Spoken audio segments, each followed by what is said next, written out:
Salibmu mengubahkan hidupku, nyawamu kau berikan untukku,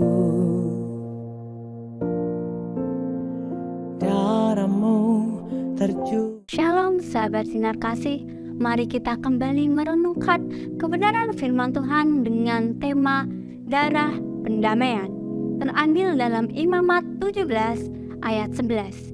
Karena nyawa makhluk ada di dalam darahnya, dan aku telah memberikan darah itu kepadamu di atas mezbah untuk mengadakan pendamaian bagi nyawamu, karena darah mengadakan pendamaian dengan perantara nyawa.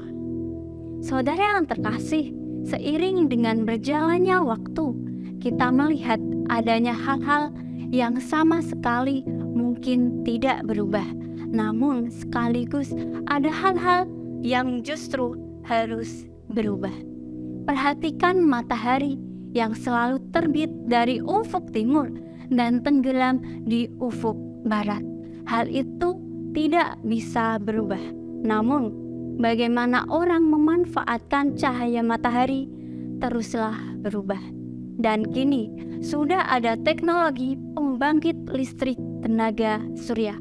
Dalam Alkitab, baik dalam Perjanjian Lama maupun Perjanjian Baru, ada prinsip kekal yang tidak berubah sampai kapanpun, yaitu adanya proses pendamaian antara Tuhan, Allah Abraham, Ishak, dan Yakub dengan umatnya melalui pencurahan darah.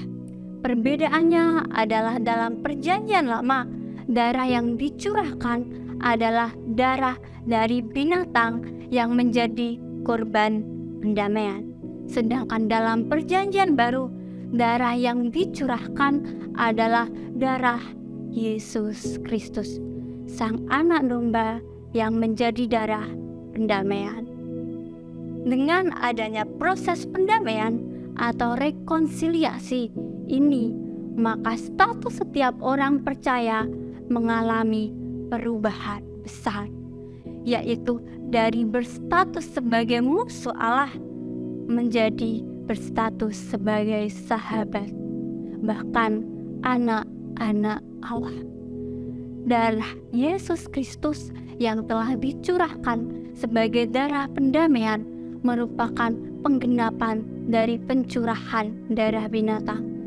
Rasul Paulus berkata, sebab anak domba Paskah kita juga telah disembelih, yaitu Kristus. Jadi tidak ada sarana lain yang dapat mendamaikan kita dengan Allah kecuali dengan darahnya.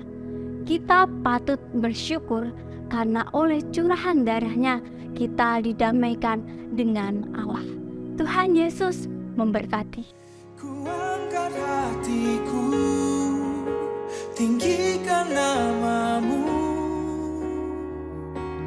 karena Yesus kau anugerah terbesar.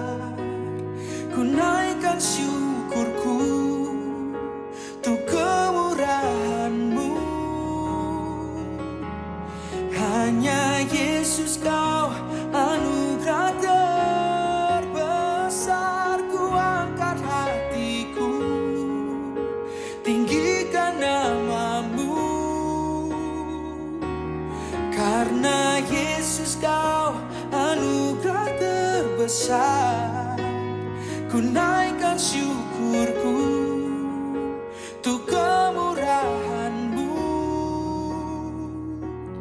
Hanya Yesus kau anugerah terbesar.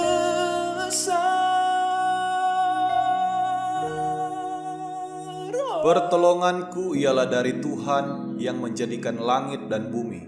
Aku berdoa supaya Ia menurut kekayaan kemuliaannya menguatkan dan meneguhkan kamu oleh rohnya di dalam batinmu, sehingga oleh imanmu Kristus diam di dalam hatimu dan berakar serta berdasar di dalam kasih. Semoga Allah, sumber pengharapan, memenuhi kamu dengan segala sukacita dan damai sejahtera dan dalam iman kamu, supaya oleh kekuatan Roh Kudus kamu berlimpah-limpah dalam pengharapan. Karena Allah lah yang mengerjakan di dalam kamu baik kemauan maupun pekerjaan menurut kerelaannya. Damai sejahtera Allah yang melampaui segala akal akan memelihara hati dan pikiranmu dalam Kristus Yesus. Amin. Ku angkat hatiku, tinggikan namamu, karena Yesus kau anugerah terbesar. Ku naikkan syukur